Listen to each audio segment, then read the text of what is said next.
Hello guys, today I'm going to show you how the quality of your words can actually change the quality of your life. Most of us think most of the time. We already know that. But do we think those thoughts consciously or they are automatically going on? This is an important question because most of the times you will realize that it has become a habit pattern of ours. We're constantly thinking the thoughts that we were thinking before. And those thoughts keep repeating themselves again and again. So if you are, for example, if you are thinking negative thoughts for a very long time, you're constantly repeating that without you being aware of that. And you're not feeling good, but you're not realizing why you're not feeling good, because the thoughts are not letting you feel good. This is the reason.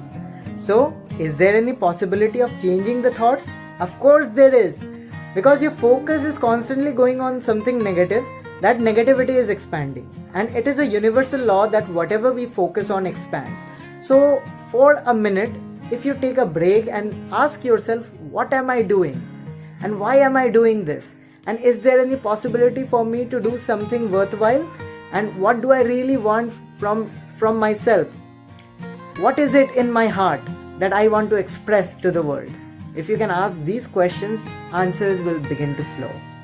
And by choice of words, I mean that those little words that you choose can make a profound impact, and it's a very, very powerful and a very simple thing to understand.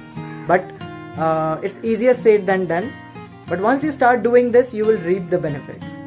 For example, if you're abusing someone, you cannot expect happiness to come to you, because the words that you're choosing is not going to give you happiness.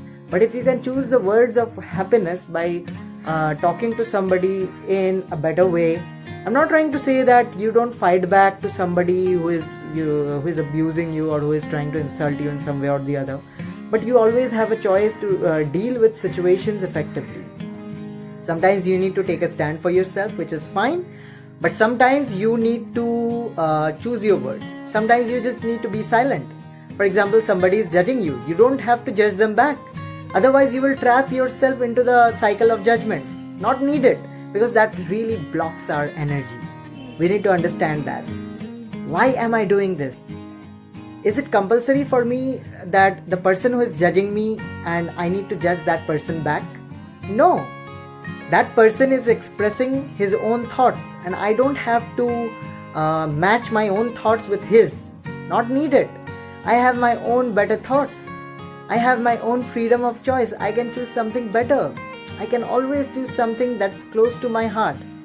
So even the thoughts that you're thinking inside of your head, those words are also important, because those words, sometimes you're thinking too negative, sometimes you're thinking maybe my life is unfair, maybe I'm not capable of doing the things that I have dreamt of, or you can think about a ton of things that you want to accomplish but you think that you can't.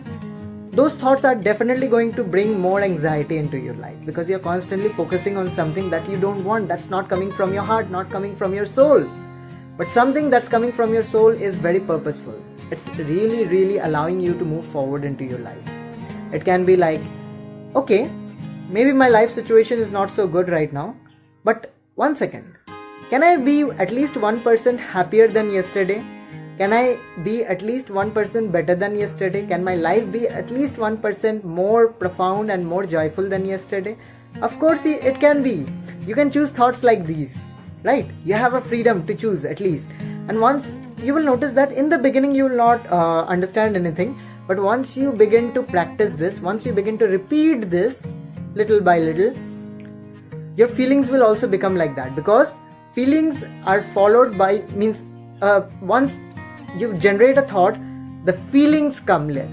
The similar kind of feelings come, and then those feelings form your life experience. Means whatever you're thinking so far and whatever you're feeling so far generates your life experience. That's what you're experiencing in life. You can't deny that. So far, if your results are not good, if you're not experiencing life in a profound way, that means something is going wrong in your cause.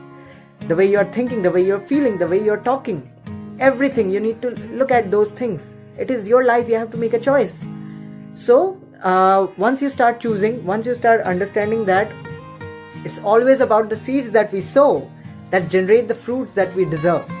So if we are not sowing the seeds, if we are not nurturing the plants and watering them regularly, meaning if we are not looking after our thoughts and our feelings, then how can we expect that our life is going to get better? No, it can't be, because it's always the cause that's more important than the effect. Effect has no power of its own.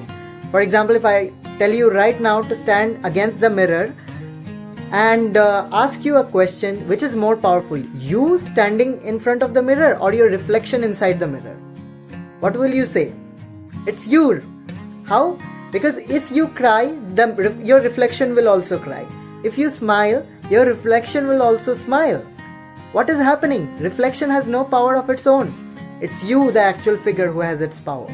Just like that, the results in your life has no actual power of its own. It's you, your thoughts, your feelings, your actions that you take, your interactions with people. These are the causes that has actual power. So if you can change the cause, you can change the results, and if you can change the results, you can change your life. Thank you so much.